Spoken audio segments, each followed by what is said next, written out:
dalam kasus kurikulum 2021, ini saya melihat sebagai sebuah akibat dari sebuah proses yang sudah lama. Saya sejak tahun 2004, sebelum saya pulang dari Malaysia, saya dengan kawan-kawan sudah mendeteksi adanya sebuah gerakan liberalisasi dan liberalisme di Indonesia. Banyak orang yang tidak percaya, banyak orang yang meremehkan. Karena pemikiran itu tidak mungkinlah sampai kepada masyarakat. Itu elit politik, elit intelektual. Saya juga masuk ke pesantren-pesantren. Orang pesantren diajak bicara pluralisme, dia tidak paham. Dikasih tahu istilah ta'addudul adyan, nggak ada istilah itu dalam fikih. Adanya ta'adduduz zaujat. Dikasih tahu mengenai liberalisme yang mendobrak otentisitas Al-Quran, mereka mengatakan itu adalah sebuah pemikiran yang pernah terjadi dalam sejarah. Banyak orang yang tidak percaya. Terus saya tidak lelah melakukan ini sampai tahun 2008 ya. Akhirnya di Gontor saya membuat program kaderisasi ulama yang khusus untuk mengajarkan mereka bagaimana menghadapi liberalisasi dan liberalisme pemikiran. Apa yang terjadi di Indonesia sekarang ini, termasuk perubahan kurikulum, ini adalah puncak dari itu. Saya ingin setback dulu ya, apa yang sebenarnya sedang terjadi di kalangan umat Islam, baik secara akademik atau secara sosial. Saya membaca buku Sheryl Benard, yang judulnya Civic Democratic Islam, Partner, Resource, and Strategy, yang diterbitkan oleh Rand Corporation. Ini adalah sebuah think tank di Amerika yang memberikan masukan kepada Security Council di Amerika sana, bagaimana menghadapi Muslim pasca 9/11. Di situ dibuatlah sebuah klasifikasi. Muslim itu terbagi menjadi 4. Pertama adalah fundamentalis, orang yang menolak demokrasi dan kultur barat. Yang kedua adalah tradisionalis, adalah yang konservatif, curiga terhadap modernitas dan perubahan. Yang ketiga adalah modernis.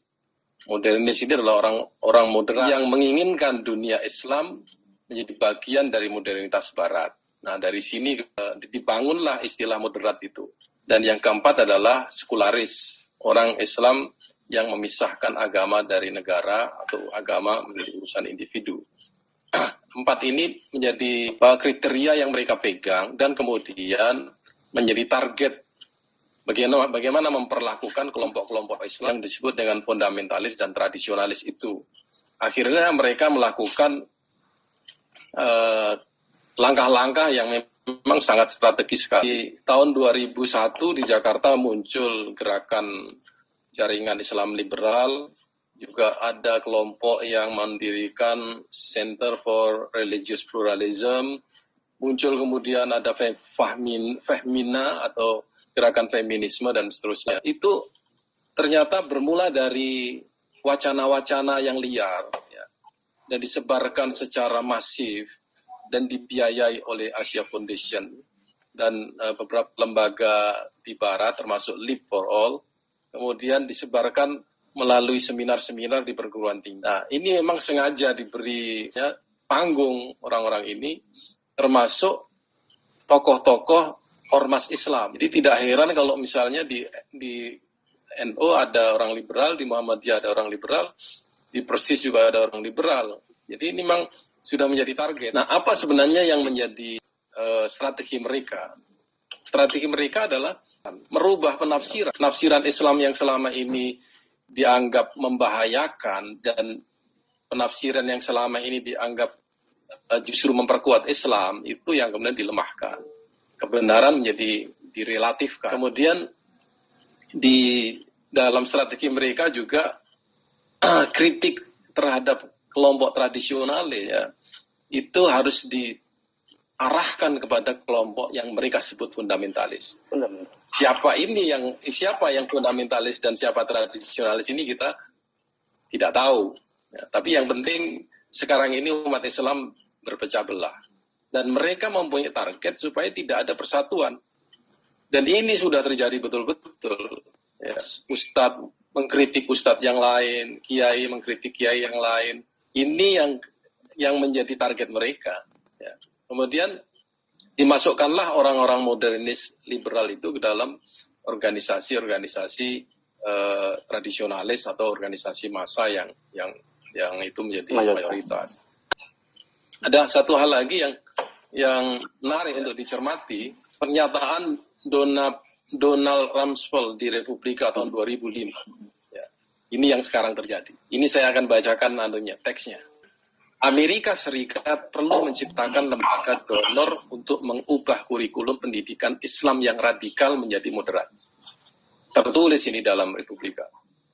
Lembaga pendidikan Islam tidak bisa lebih cepat menumbuhkan teroris baru, lebih cepat dibandingkan kemampuan Amerika untuk menangkap atau membunuh mereka.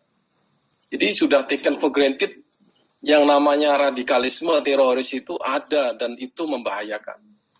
Padahal kalau kita lihat, ya ini saya lihat terorisme dan radikalisme ini ada sebuah grand design yang kita sangat paham lah, ya siapa yang melakukan itu. Nah, bayangkan mengubah kurikulum pendidikan Islam. Mereka tidak bisa masuk ke pondok-pondok pesantren, ya, karena pesantren adalah swasta. Yang mereka bisa masuk adalah melalui madrasah. Nah, madrasah inilah yang induknya ke Kementerian Agama, itu kemudian dirubah kurikulum. Saya bisa memastikan ini bukan langkah satu-satunya, ini mungkin langkah pertama dan akan berlanjut. Sudah ada di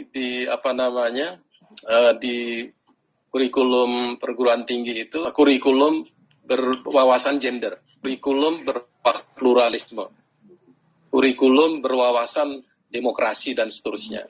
Nah, ini sudah menjadi target mereka. Ya.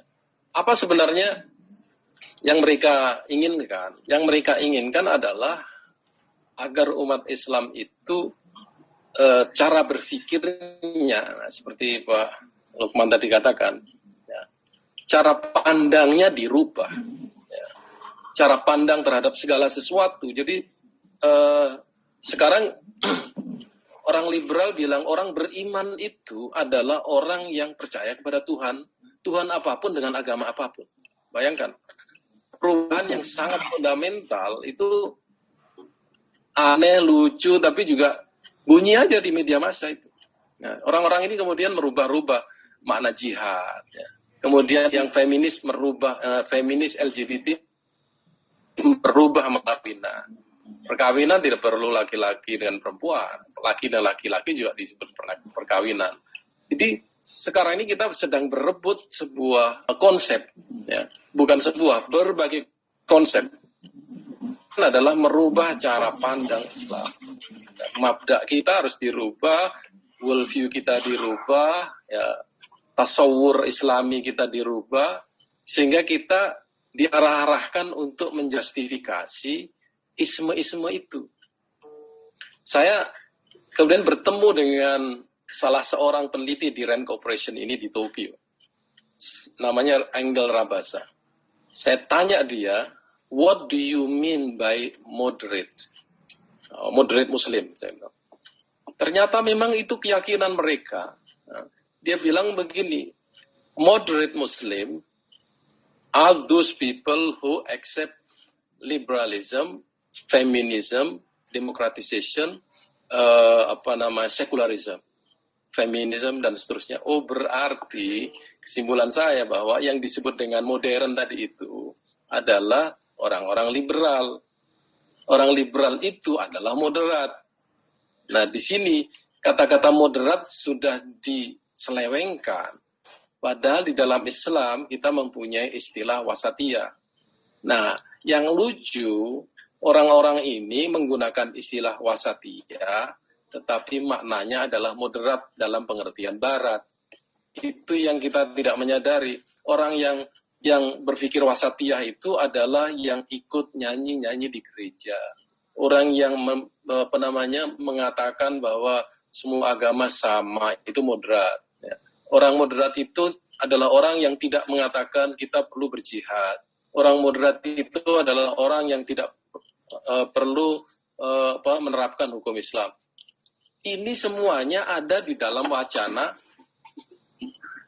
makna moderat di kalangan intelektual di Amerika. Saya baca semuanya itu pendapat mereka. Bahkan ada di antara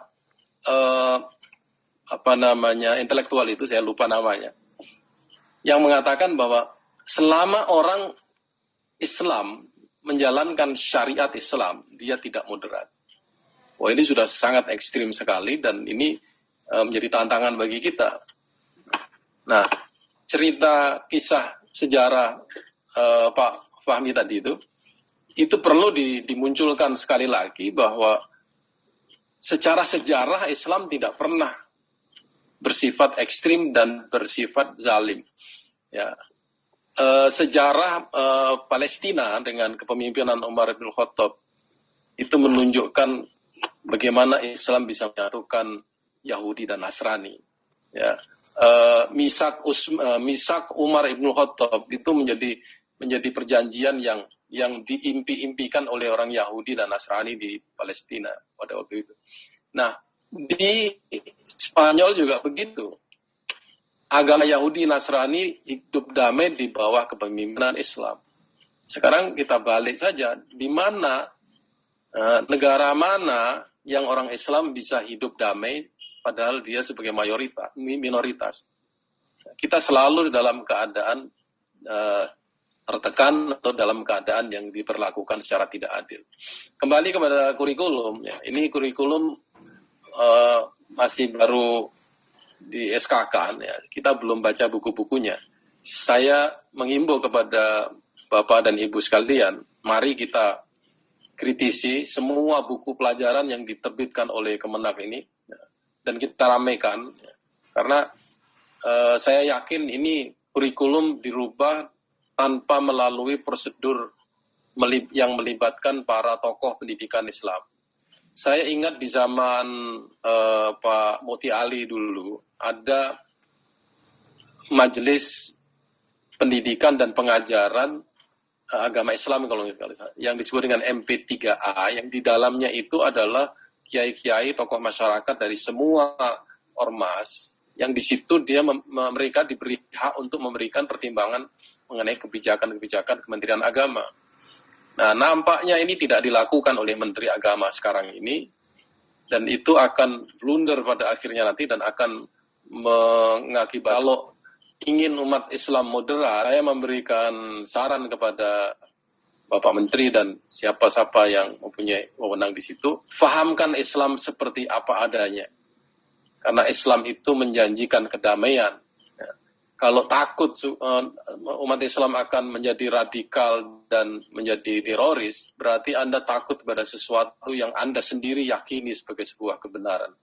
Ini yang ingin saya sampaikan, ya, bahwa orang kalau sudah disebut dengan mukmin, ya, innamal mu'minuna ikhwatun, ya, berarti dia tidak mungkin menjadi teroris. Dia itu bersaudara kepada sesama muslim dan baik terhadap orang-orang non-muslim. Ini cirinya orang beriman, itu salah satu saja. Kalau dikaitkan dengan cabang-cabang iman, tidak ada satu pun, ya, cabang iman di dalam Islam itu yang menggambarkan terorisme atau kekerasan. Jadi ini saya ingin sampaikan kepada Bapak Ibu sekalian, ini adalah tantangan di hadapan kita yang sudah berjalan sejak 2001. Liberalisasi sedang berjalan dan kita harus menghadapinya dengan berbagai macam cara sesuai dengan bidang di mana kita berada.